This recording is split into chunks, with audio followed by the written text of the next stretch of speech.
A finales de 1920, el mundo empezaba a volver a la normalidad tras la horrible carnicería de 1914-18 y sus consecuencias.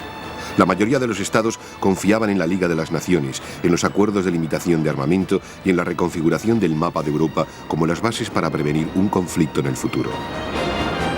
En otros países, las condiciones internas y el descontento provocado por las consecuencias de los tratados de paz favorecieron la aparición de nuevas fuerzas. Desde 1917, el pueblo ruso había sufrido 4 años de confusión y desorden.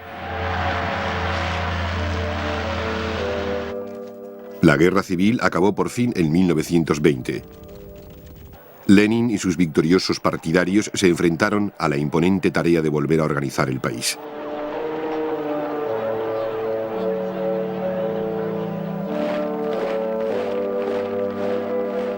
La economía estaba en ruinas. Mucha gente padecía hambre y desconfiaba del régimen comunista. Las democracias occidentales no estaban dispuestas a ayudar porque consideraban el régimen como una amenaza para su estabilidad. De hecho, en 1919 se estableció Comintern en Moscú con el fin de exportar la revolución. Rusia no había sido invitada a unirse a la Liga de Naciones y ningún miembro reconocía oficialmente el régimen comunista, y por lo tanto Rusia estaba marginada. A principios de 1921 hubo huelgas en Petrogrado y los marineros de la flota del Báltico con base en Kronstadt se sublevaron. Se quejaban de que los bolcheviques habían impuesto silencio a los demás grupos revolucionarios y de la falta de libertad de expresión. León Trotsky, comisario para la guerra, envió inmediatamente tropas a Kronstadt. La sublevación fue aplastada y la mayoría de sus líderes capturados y ejecutados. Fue una manera extrema de advertir que algo tenía que hacerse rápidamente antes de que la situación empeorase. Por lo tanto, Lenin introdujo su nuevo plan económico, ideado para obtener el apoyo popular, restableciendo un cierto grado de libertad de empresa. Pero sobre todo tenía que solucionar el problema del hambre que afectaba a unos 30 millones de personas.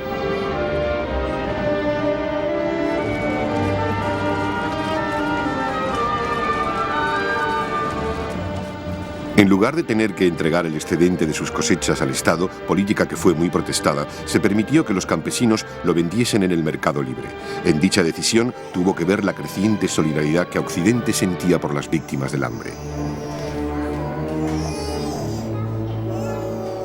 Se enviaron misiones de ayuda a Rusia para paliar la situación. Lenin, cansado y debilitado, fallecía en 1924 sin haber logrado estabilizar un país cuya economía era desastrosa.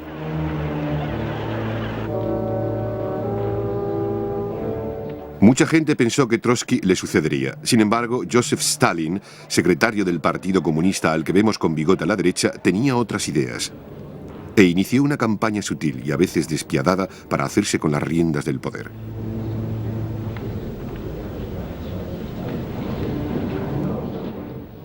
La actitud de Occidente hacia Rusia empezó a cambiar lentamente, en gran parte debido a los posibles mercados que podían abrirse, y ello a pesar de que era evidente que los líderes rusos seguían empeñados en exportar la revolución.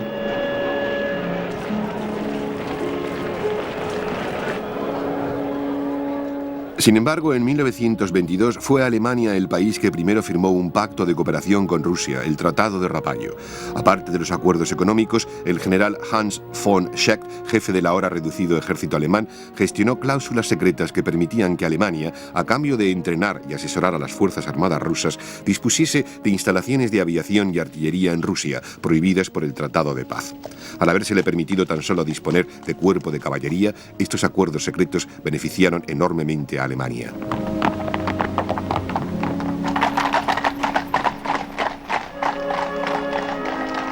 En 1928, Stalin había conseguido, de un modo u otro, erradicar toda oposición exceptuando a Trotsky,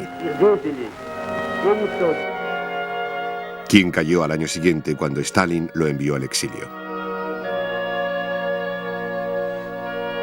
Sin embargo, Trotsky siguió oponiéndose intensamente a la política de Stalin, tanto que en 1940 fue asesinado en México por agentes de Stalin. Trotsky se había opuesto principalmente a la decisión de Stalin de abandonar la revolución mundial por el socialismo universal. Ello significaba que, con el fin de proteger la revolución contra la amenaza exterior, Rusia tenía que convertirse en un país económica y militarmente fuerte. Ello exigiría enormes sacrificios por parte del pueblo ruso.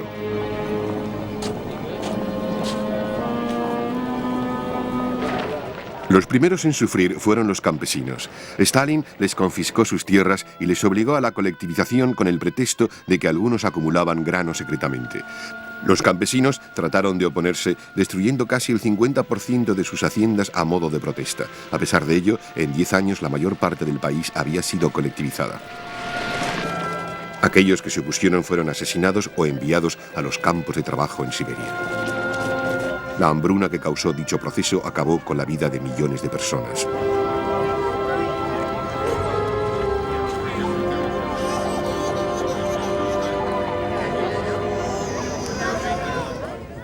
Stalin también introdujo su primer plan quinquenal para desarrollar la industria rusa y se mostró despiadado a la hora de conseguir que los trabajadores cumpliesen con los casi imposibles objetivos de producción.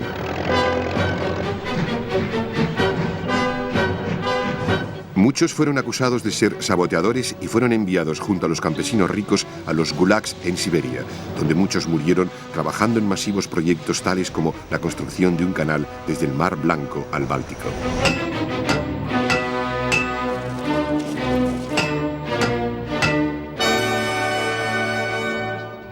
Las Fuerzas Armadas rusas también sufrieron una importante transformación. A principios de la década de los 20, el ejército era muy numeroso, pero carecía de armas modernas, y las que tenía eran de fabricación extranjera. Trotsky creía en un enorme ejército marxista, con un pequeño cuadro de mandos preparado para acciones ofensivas.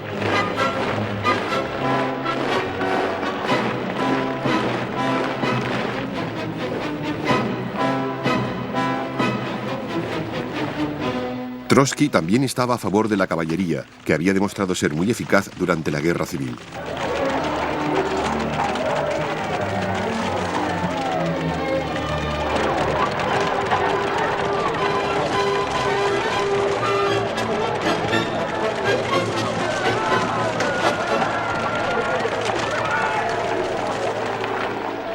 Durante la segunda mitad de la década de los 20 cambió la doctrina del Ejército Rojo, a pesar de que uno de sus principales jefes era Semyon Budeny, jefe de caballería durante la Guerra Civil. Bajo el mando primero del comisario para la guerra Mikhail Brunze y luego del jefe de Estado Mayor Mikhail Tukhachevsky, se favoreció cada vez más la mecanización, que fue muy utilizada durante el primer plan quinquenal de Stalin.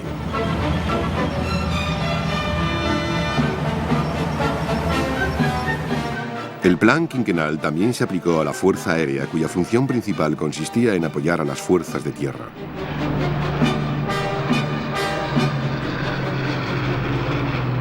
Alemania también vivió tiempos duros durante las décadas de los 20 y los 30.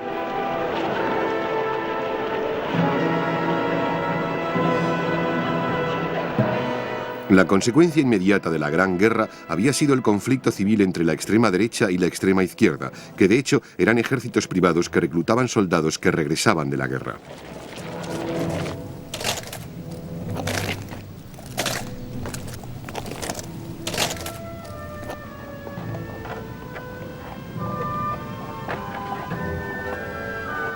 El gobierno democrático de centro-izquierda, nombrado justo antes de que acabase la guerra, logró controlar la situación, pero las severas condiciones de la paz de Versalles sirvieron tan solo para agravarla.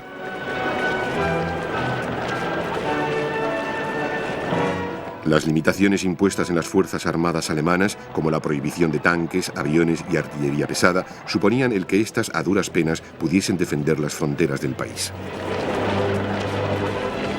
Alemania también tuvo que pagar enormes indemnizaciones por los daños materiales causados durante la guerra de 1914-18. Estos pagos dispararon la inflación. Fue la derecha la que primero atacó. En marzo de 1920, un alto oficial del ejército, junto a otros mandos, trató de derrocar al gobierno. El ejército se negó a apoyarlo y el gobierno tuvo que trasladarse de Weimar a Dresden. Solo dos cosas lograron salvarlo: una huelga general y el hecho de que los comunistas trataron de aprovecharse de la confusión y montar ellos mismos un golpe de Estado que fue sofocado por el ejército. Todo ello evidenciaba la debilidad del gobierno. Las dificultades para pagar las indemnizaciones dieron como resultado el que en enero de 1923 tropas francesas ocupasen el Ruhr, la principal región industrial de Alemania.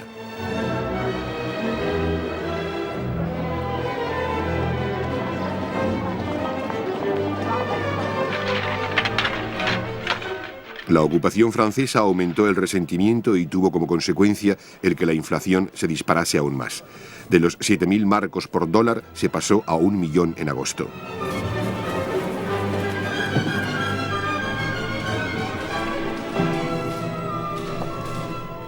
El gobierno había ofrecido resistencia pasiva y congelado los pagos, pero en agosto se dieron cuenta de que era imposible oponerse a los aliados sin que la economía sufriese un colapso total. Se reanudaron los pagos y los franceses se retiraron.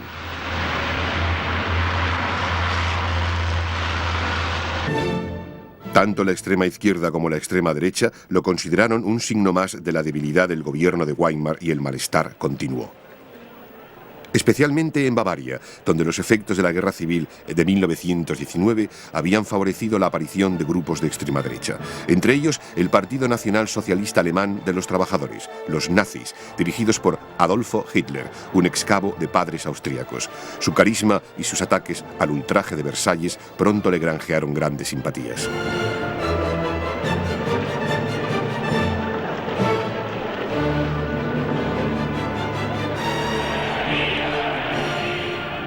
Hitler consiguió el apoyo de personajes poderosos como el de Erich von Ludendorff, antiguo jefe de Estado Mayor del ejército alemán.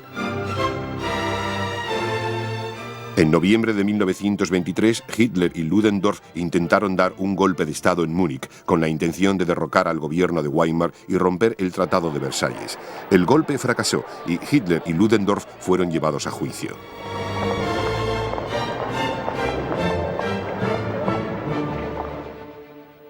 Ludendorff fue absuelto de los cargos de alta traición, pero Hitler fue condenado a 5 años de prisión en la fortaleza de Landsberg, en las afueras de Múnich. El apoyo público del que gozaba en Bavaria consiguió que le redujeran la sentencia a 9 meses, durante los cuales escribió su testimonio político Mein Kampf. Cuando fue liberado, se le prohibió hablar en público. El atractivo de Hitler radicaba en su utilización de la noción popular de que los políticos débiles habían apuñalado a Alemania por la espalda al final de la guerra y de que los ejércitos alemanes no habían sido derrotados. Alemania necesitaba un gobierno fuerte que le devolviese la prosperidad. Junto a ello existía la teoría racial que argumentaba que la raza aria era superior a todas las demás, especialmente a la raza judía. Joseph Goebbels, jefe de propaganda de Hitler, se dedicó a transmitir este mensaje.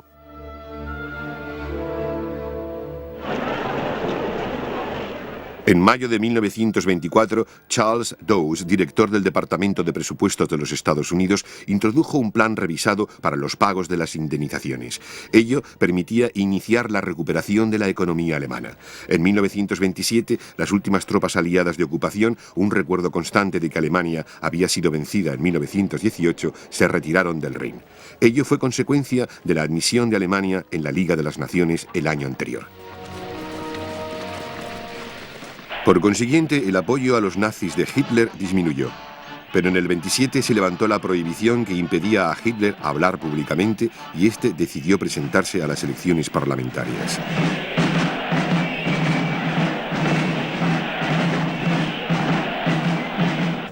Sin embargo, en las elecciones de 1928 para el Parlamento alemán, el Reichstag, los nazis obtuvieron solo 12 escaños de un total de 491, lo cual indicaba que el país se estaba estabilizando. Pero en octubre de 1929 se hundió la bolsa de Wall Street, afectando sobre todo a la delicada economía alemana.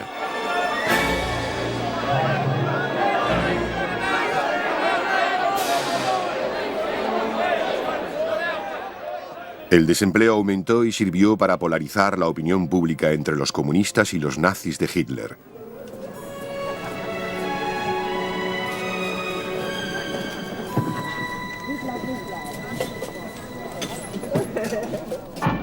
Muchos desempleados se alistaron en las filas del ejército privado de Hitler, los camisas marrones SA. Hitler utilizó esta coyuntura durante las elecciones de 1930 para el Reichstag, tratando de impresionar al electorado con el poder creciente y la voluntad del partido nazi.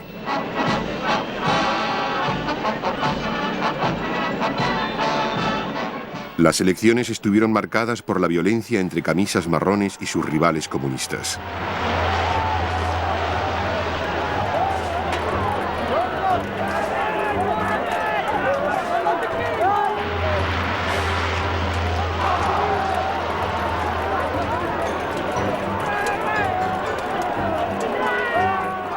En las elecciones de 1930, tanto los nazis como los comunistas obtuvieron muchos escaños, aunque no los suficientes como para formar gobierno. En la primavera de 1932, Hitler disfrutaba de una posición lo suficientemente fuerte como para presentarse a la presidencia de Alemania y obtuvo más de un tercio de los votos. Ello no supuso ninguna hazaña, dado que su principal rival era el anciano, aunque respetado mariscal de campo Paul von Hindenburg, quien había sido presidente desde 1925 y que ahora volvía a obtener el mandato.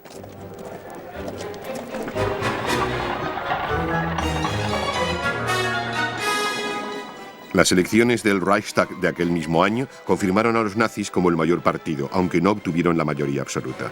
Hitler no aceptaría una coalición y los nazis continuaron haciendo exhibición de su fuerza mientras se sucedían las infructuosas negociaciones entre partidos.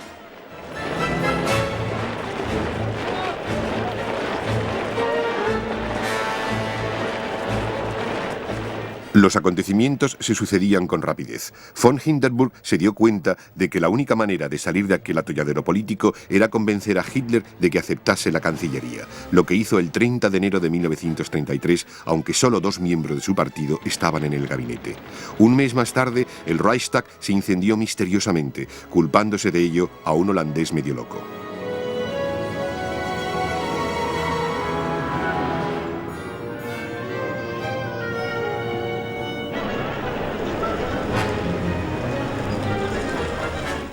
Hitler acusó a los comunistas de provocar el incendio y convenció a von Hindenburg para que les impusiese restricciones políticas. A pesar del decreto presidencial, los nazis tampoco obtuvieron la mayoría absoluta en las elecciones de marzo de 1933, pero Hitler consiguió utilizar el incendio del Reichstag para hacer arrestar a los diputados comunistas. A continuación, se prohibieron todos los demás partidos políticos. En agosto de 1934 fallecía von Hindenburg. Muchos alemanes no se dieron cuenta de que su muerte despejaba el camino para los nazis. Hitler asumió la presidencia.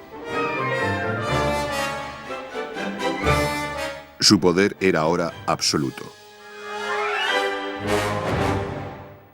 Hitler estaba decidido a reinstaurar las fuerzas armadas de Alemania, a pesar de las restricciones del Tratado de Versalles. Su principal prioridad era el ejército, que estaba limitado a 100.000 hombres. A pesar de no disponer de armas modernas, las cláusulas secretas en el Tratado de Rapallo de 1922 habían permitido que algunos oficiales las estudiasen. El Reichsheer, como fue llamado, supuso una total separación del ejército del Kaiser. Ahora podía prepararse una nueva doctrina para asimilar las lecciones de la Guerra Mundial. Además, cada soldado fue entrenado para operar de acuerdo a 2 graduaciones superiores a la suya. Ello proporcionó una estructura para una rápida expansión.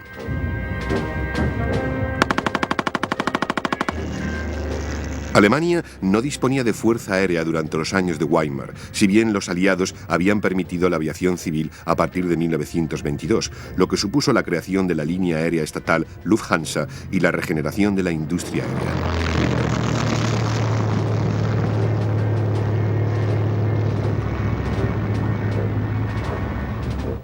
Los clubs de vuelo sin motor también sirvieron para inculcar una mentalidad aérea, aunque lo más eficaz fue la oportunidad de entrenar pilotos en Rusia secretamente, así como utilizar las instalaciones rusas para investigar diseños de aviones militares. Hitler ordenó al principio en secreto crear una fuerza aérea, la Luftwaffe, y al mando de esta puso a Hermann Göring, un as de la aviación durante la Gran Guerra.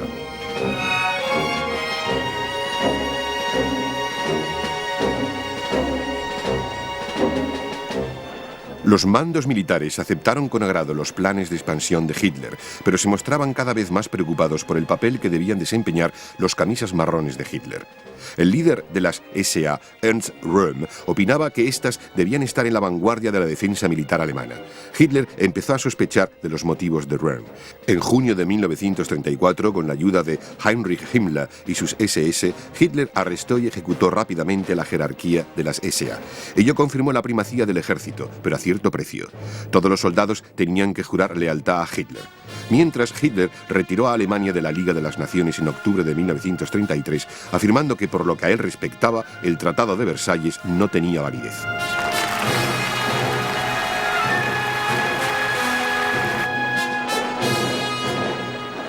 Las fuerzas internas también estaban reconfigurando a dos países vencedores de la Gran Guerra. Italia tuvo una serie de débiles gobiernos de coalición. Como en otros países, la Revolución Rusa sirvió de inspiración para que la izquierda fomentase una ola de huelgas e instigase a los campesinos a apoderarse de la tierra que trabajaban. Ello provocó una reacción por parte de la derecha. En septiembre de 1919, un grupo dirigido por el aviador y poeta nacionalista Gabriele D'Annunzio sitió y mantuvo durante más de un año el antiguo puerto austríaco de Fiume, que los acuerdos de paz habían otorgado a Yugoslavia. En el norte de Italia, el periodista y veterano de guerra Benito Mussolini organizó lo que se convertiría en un enorme movimiento de extrema derecha, el fascismo. Al principio era demasiado nacionalista para el gusto de muchas personas, pero pronto contó con más y más partidarios.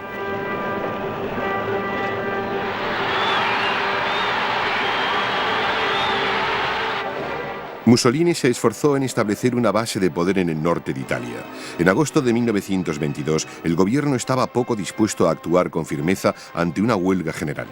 Mussolini movilizó a sus camisas negras y estos marcharon sobre Roma. El rey Vittorio Emanuele, teniendo una guerra civil, le pidió a Mussolini que formase gobierno.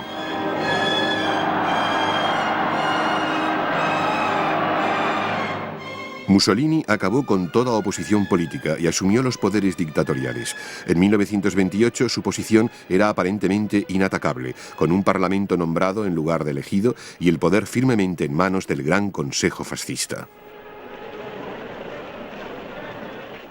Japón también vivía momentos de gran tensión. La rápida occidentalización, incluyendo el sufragio universal de 1924, chocaba con el nacionalismo y su tradicional estructura feudal.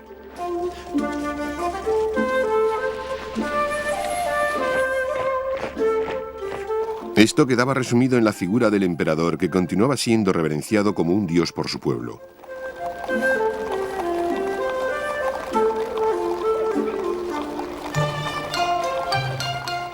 Japón también estaba experimentando una enorme explosión demográfica.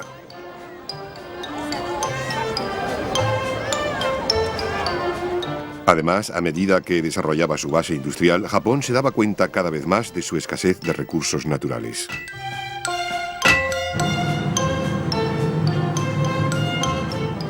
Los espacios abiertos y los recursos naturales de la Manchuria china, donde había colonos japoneses desde 1905, parecían ofrecer la solución. Así es como lo vieron los oficiales de extrema derecha del ejército japonés.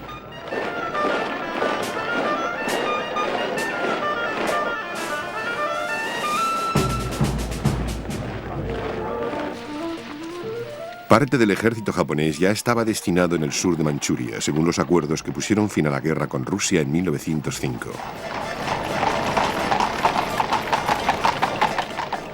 En 1931, y sin informar a su gobierno, las fuerzas de Manchuria, al mando de sus jefes, sitiaron la capital Mukden y luego invadieron el resto de Manchuria.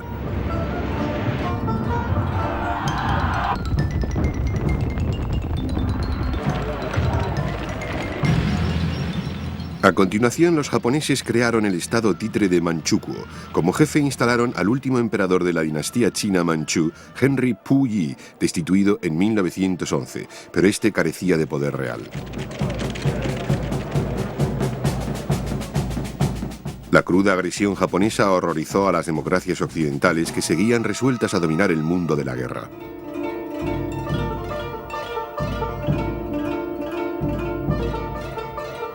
El asunto se presentó ante la Liga de las Naciones en Ginebra. Los japoneses fueron condenados unánimemente.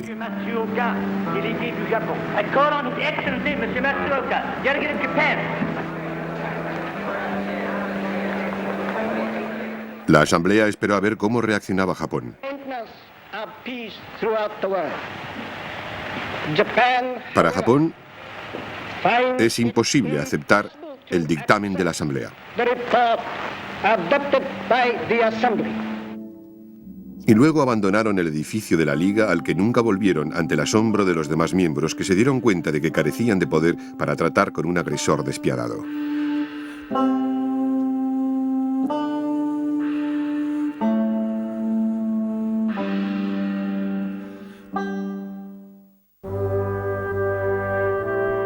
Una vez finalizado el acuerdo de paz en 1919, Gran Bretaña, Francia y América podían dedicarse a consolidar la paz y a asegurarse de que la Gran Guerra había sido la guerra que acabaría con todas las guerras.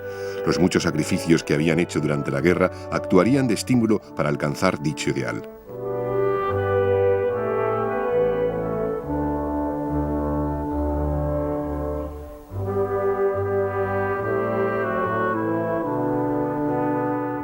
Para Gran Bretaña y Francia, la transición a la paz no fue fácil.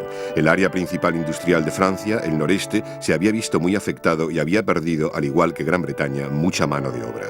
Y lo que aún era peor, el efecto financiero que tuvo la guerra supuso el que ahora ambos países estuviesen endeudados con América.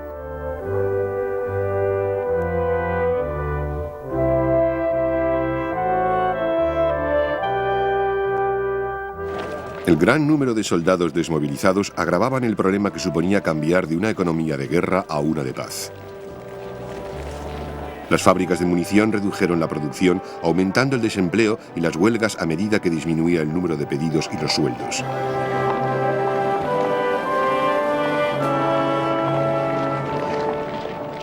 Las responsabilidades coloniales de Gran Bretaña aumentaron como resultado de la guerra. Gran Bretaña se hizo cargo de las antiguas posesiones alemanas en el este de África. Y también se hizo cargo de los antiguos territorios turcos de Palestina, Transjordania e Irak en el Oriente Medio. Gran Bretaña también se enfrentaba a un problema doméstico. En la Pascua de 1916 hubo disturbios armados en la capital de Irlanda, Dublín. Los manifestantes querían la independencia, lo que no constituía ninguna novedad entre ciertos sectores de la población. Los rebeldes tomaron la principal oficina de correos, pero al carecer de apoyo popular pronto fueron dominados. Aunque ello no acabó con los deseos de autodeterminación, sobre todo desde que los candidatos republicanos habían obtenido un éxito considerable en las elecciones generales británicas de 1918.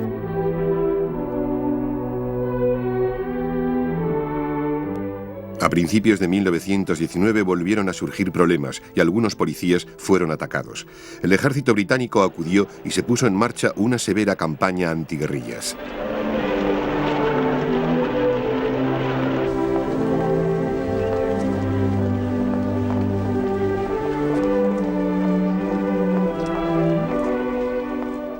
Los republicanos encarcelados en Dublín por los británicos contaban con mucho apoyo popular en Irlanda. Ambos bandos cometieron atrocidades, especialmente los endurecidos voluntarios auxiliares de policía, los llamados Black and Tans.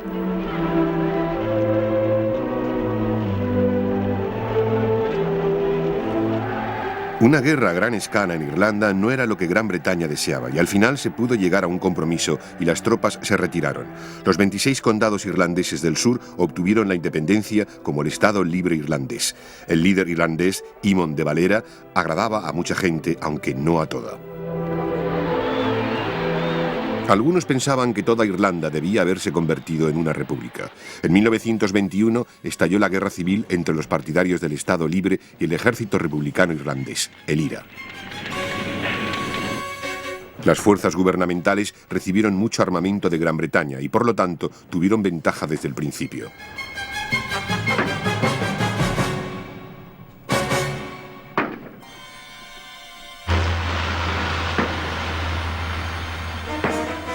A pesar de ello, el IRA continuó con su dura campaña.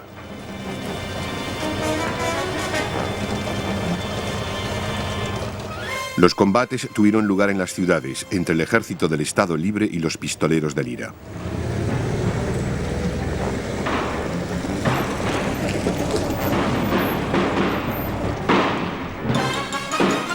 También hubo mucha actividad en las áreas rurales, donde se perseguía a las bandas republicanas.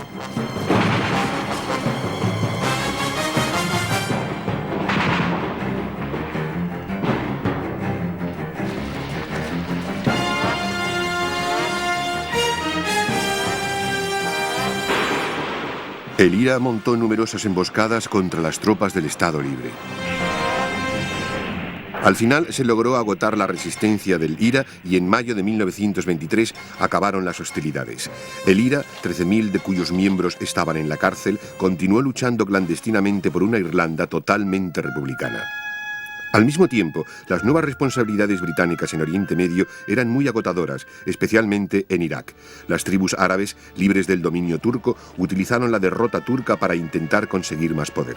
Para controlarlas era necesario un número inaceptable de tropas británicas, pero se disponía de una solución.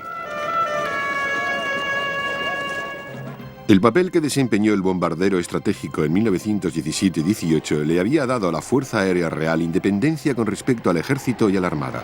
Pero los bombardeos no eran importantes en tiempo de paz, y los dos cuerpos más antiguos pidieron la disolución de la RAF.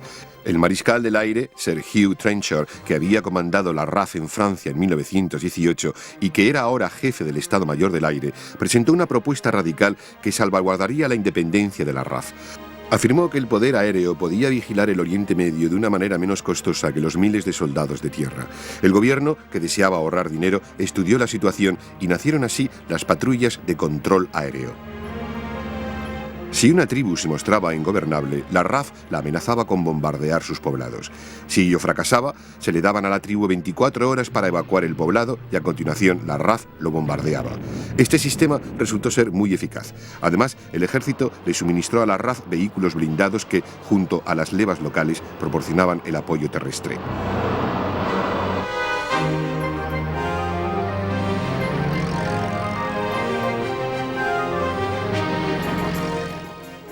El control aéreo también se utilizó en la frontera noroeste de la India, escenario de constantes escaramuzas entre el ejército indio, comandado por británicos, y las tribus rebeldes.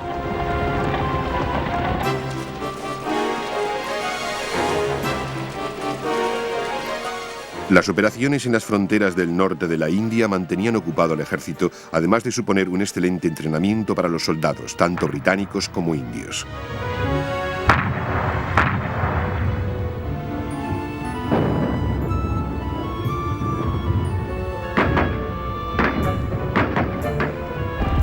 En la década de los 20 surgió un nuevo problema en la India. Se exigía la independencia, e inicialmente dicha exigencia estuvo acompañada de muchos disturbios.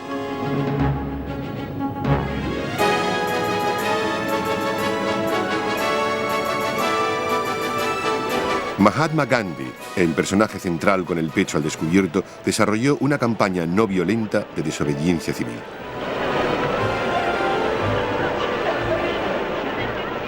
En Gran Bretaña la situación económica no mejoraba y en 1926 hubo una huelga general.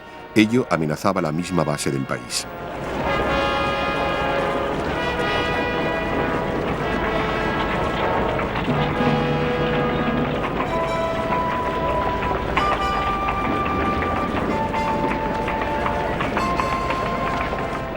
Con el fin de mantener los servicios públicos esenciales, se acudió a voluntarios civiles y a los 10 días la huelga llegó a su fin.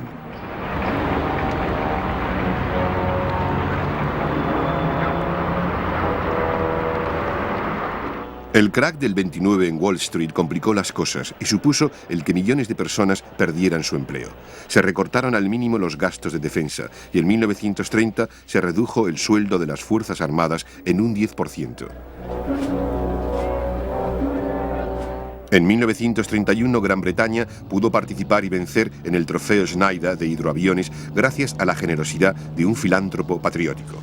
Esto y el éxito del Supermarine S-6B condujo al desarrollo del Spitfire, uno de los más extraordinarios cazas de la Segunda Guerra Mundial.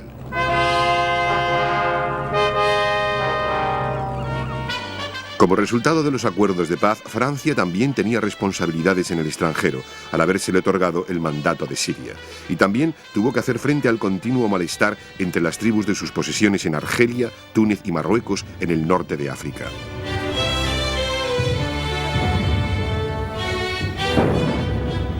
También estaba la Indochina francesa, donde los galos mantenían las monarquías de los antiguos reinos.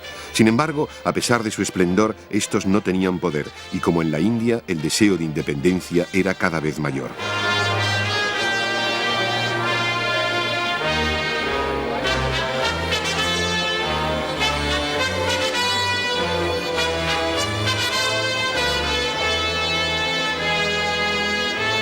La economía francesa, al igual que la británica, no había podido recuperarse tras la Gran Guerra, y en Francia se sucedieron varios gobiernos de extrema derecha y extrema izquierda. El malestar se apoderó de la población civil.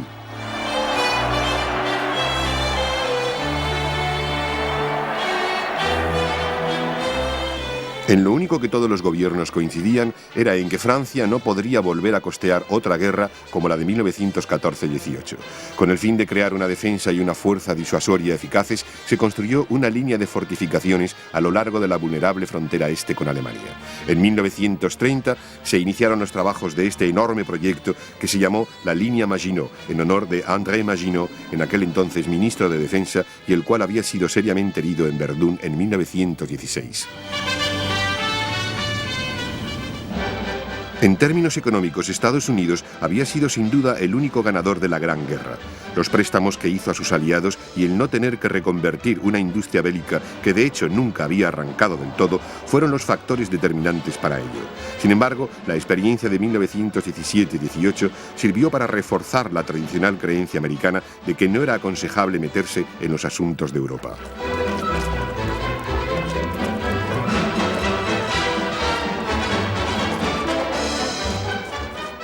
Luego, el presidente Wilson, que había tenido un buen concepto de la Liga de las Naciones, fue claramente derrotado en las elecciones presidenciales en noviembre de 1922, y América volvió al aislacionismo.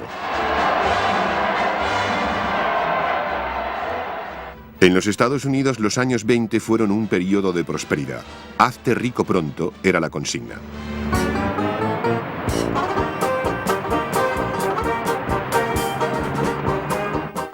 Era la era del jazz. Y también la de la ley seca, cuando se prohibió la venta de alcohol.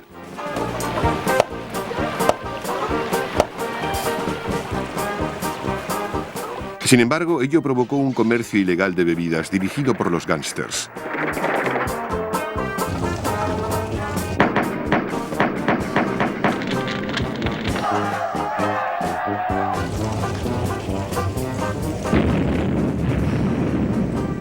Tipos como Al Capone, al que vemos aquí, erigieron enormes imperios del vicio. Y el gangsterismo solo llegó a controlarse en 1933, cuando volvió a permitirse el consumo de alcohol. Para entonces, hacía tiempo que había acabado el frenesí de la era del jazz.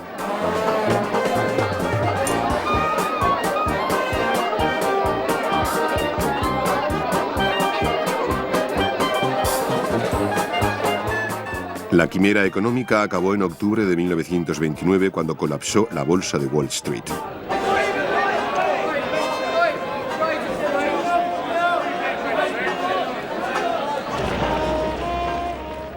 De la noche a la mañana, muchos se arruinaron y otros tantos perdieron sus trabajos a medida que la depresión minaba los fundamentos del país.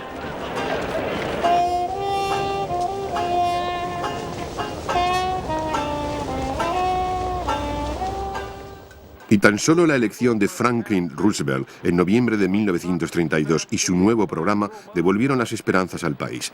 Roosevelt estaba decidido a que la gente volviese a trabajar. Disponemos de la maquinaria para restaurar la economía y depende de ustedes el que funcione. Estableció la Administración para la Recuperación Nacional. Entre sus tareas estaba la de movilizar a los desempleados.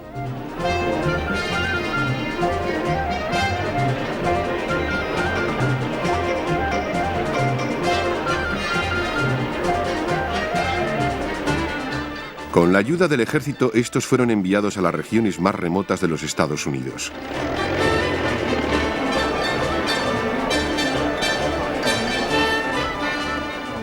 Allí se les puso a trabajar en masivos proyectos de construcción pública. Fue una política muy similar a la que utilizaría Hitler para revitalizar la economía alemana.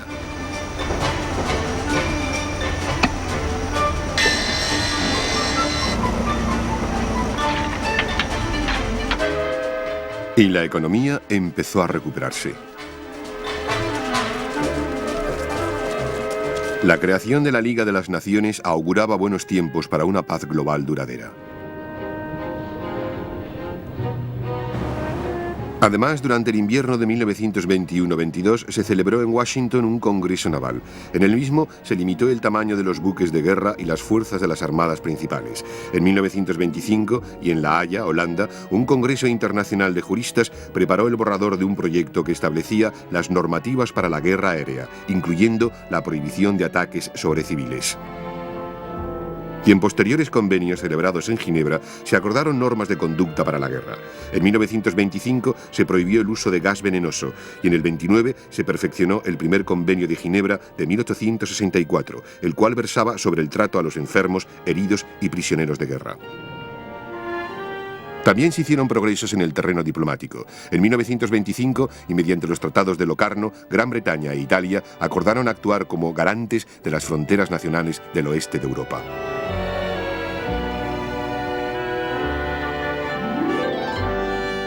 Más trascendental incluso fue el Pacto Kellogg-Briand de 1928, en el que 6 naciones pidieron que la guerra se declarase ilegal.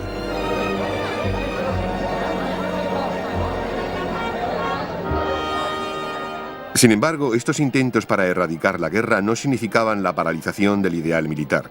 De la Gran Guerra se podían aprender muchas lecciones, y los pensadores militares se dedicaron a ello. El potencial demostrado por el tanque durante la segunda mitad de la guerra inspiró a 2 pensadores militares británicos.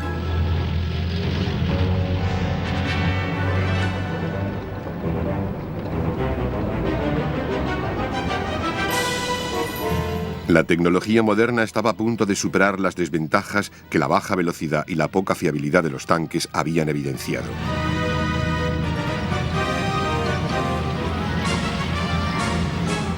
El antiguo jefe de Estado Mayor del Cuerpo de Carros de Combate británico, coronel y más tarde general Fuller, y el veterano de guerra capitán Basil Liddell Hart opinaban que los costosos ataques frontales podían sustituirse por formaciones blindadas que maniobrasen con rapidez, atacando y paralizando la capacidad de combate del enemigo. Los nuevos conceptos de guerra blindada fueron puestos a prueba en Gran Bretaña por una fuerza de carros de combate experimental que utilizaba sobre todo estos Vickers Mediums.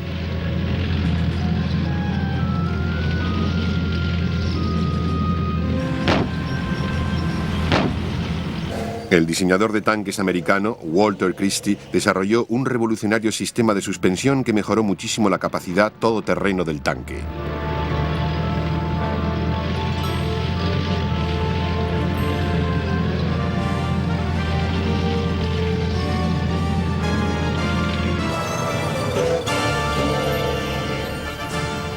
Pero mientras los americanos producían prometedores prototipos, en Gran Bretaña no existía ni la voluntad política, dado el imperante clima de desarme, ni el dinero disponible para desarrollar importantes unidades de carros de combate.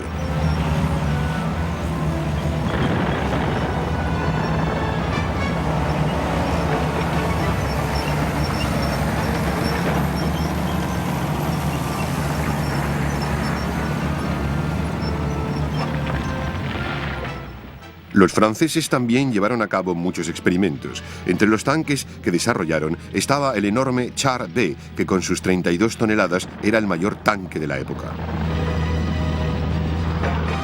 Sin embargo, fueron los dictadores los que realmente pusieron en práctica las ideas de Fuller y Liddell. Hitler enseguida se sintió atraído por los tanques y Alemania pronto empezó a construir una gran fuerza de Panzers.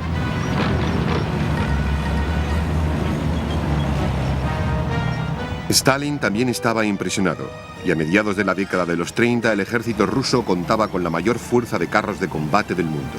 Su eficacia impresionó a los observadores extranjeros.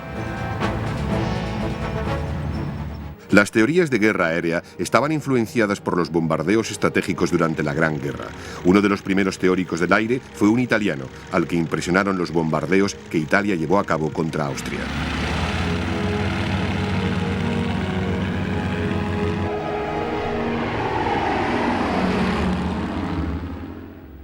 En 1921, el general Giulio Douhet publicó el libro Comando del Aire.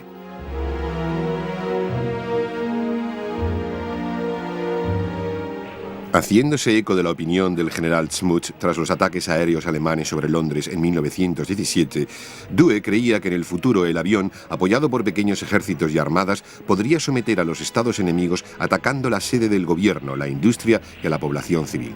A pesar de que su libro no fue publicado fuera de Italia hasta la década de los 30, sus opiniones fueron aceptadas por Trenchard, mariscal del aire británico, y ello constituyó la fuerza impulsora que llevó a mantener a la RAF como la única fuerza aérea independiente del mundo en aquel entonces. Tras lo cual, la RAF mantuvo una considerable fuerza de bombarderos.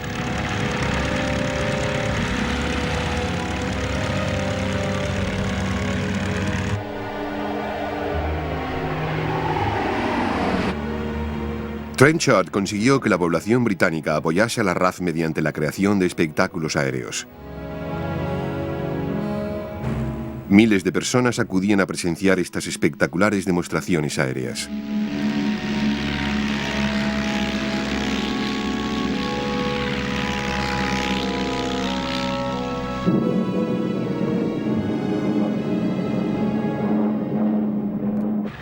El poder aéreo de la Armada también había progresado mucho durante la Gran Guerra, especialmente en cuanto a la capacidad de los aviones para operar desde los barcos.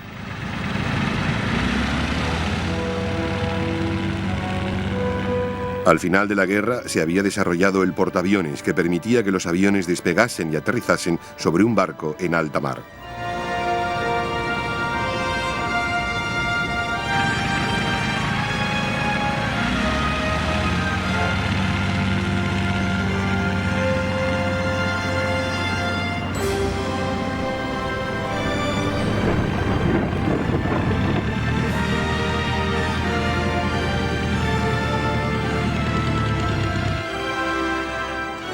Los acuerdos del Congreso Naval de Washington, que restringían el uso de grandes buques, supusieron el que las principales armadas transformasen en portaaviones los acorazados en proceso de construcción. Pero a principios de la década de los 20, la misión principal del poder aéreo naval seguía siendo la de reconocimiento. El general Billy Mitchell, que había estado al mando del servicio aéreo del ejército americano en Francia en 1918, tenía otras ideas. Pensaba que el avión era capaz de destruir buques y defender la costa americana a un coste más eficaz que la Armada, y confiaba en que ello serviría para crear una fuerza aérea similar a la británica.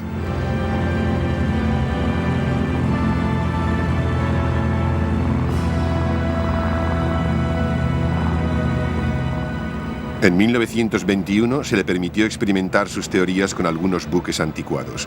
Entrenó a sus pilotos utilizando falsos objetivos sobre tierra firme.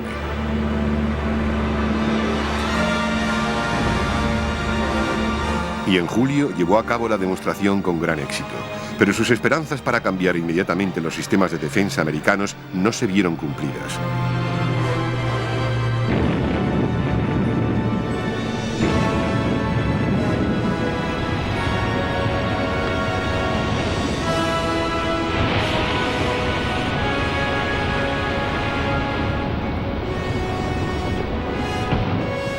Mitchell llevó a cabo otra demostración en septiembre de 1921. Esta, al igual que otra, 2 años más tarde, también tuvo éxito, pero con ello solo logró convencer a la Armada de los Estados Unidos de que debía mantener su propia fuerza aérea. Sin embargo, los experimentos de Mitchell fueron un escalofriante anticipo de lo que sucedería 20 años más tarde.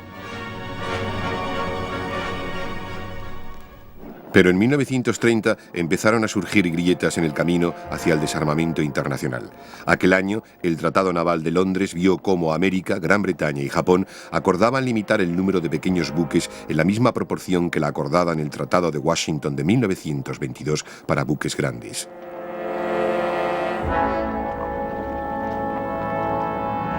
Sin embargo, Francia e Italia no llegaron a un acuerdo y se mantuvieron fuera del tratado. El resultado fue que algunas armadas empezaron a romper las normas establecidas en Washington. A mediados de la década de los 30, el desarmamento naval peligraba.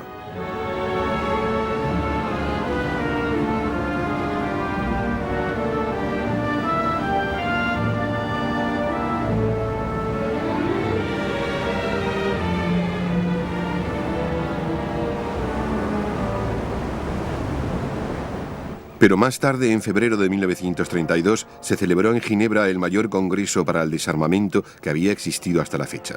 Duró hasta mayo de 1934, pero no se consiguió nada. Francia consideraba las propuestas como una amenaza para su seguridad.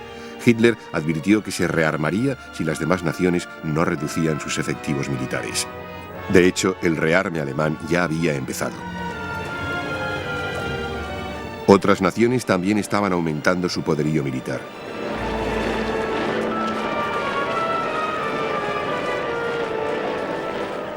Y pronto, muy pronto, tendrían la ocasión de probar las nuevas armas que habían desarrollado.